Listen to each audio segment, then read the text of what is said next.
Chiranjeevi cinema వచ్చే ఏడాది సంక్రాంతికి ప్రేక్షకుల ముందుకు వస్తున్నట్లు డైరెక్టర్ అనిల్ రావిపూడి అనౌన్స్ చేశారు. నిన్న సింహాచలం లక్ష్మీ నరసింహస్వామివారిని ఆయన దర్శించుకున్నారు. ఆయనతో పాటు మ్యూజిక్ డైరెక్టర్ భీమ్స్ కూడా ఉన్నారు. చిరుతో తీయబోయే మూవీ స్క్రిప్ట్తో స్వామి సన్నిధిలో పూజలు నిర్వహించారు. ఆయన పేరిట అర్చకులు స్వామికి ప్రత్యేక పూజలు నిర్వహించారు.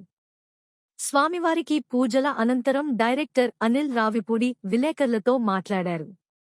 నా సినిమా కథలకు విశాఖను తాను సెంటిమెంట్గా భావిస్తానని తెలిపారు. అందుకే చిరంజీవితో తీయబోయే మూవీకి సంబంధించిన కథను సిద్ధం చేసేందుకు వైజాగ్ వచ్చినట్లు చెప్పారు. ఇక చిరుతో తీసే మూవీ ఫ్యామిలీ ఎంటర్టైనర్గా ఉంటుందన్నారు. ఘరానా మొగుడు, గ్యాంగ్ లీడర్, రౌడీ అల్లుడు సినిమాల్లోని చిరంజీవి మేనరిజం ఇందులో ఉంటాయని చెప్పుకొచ్చారు.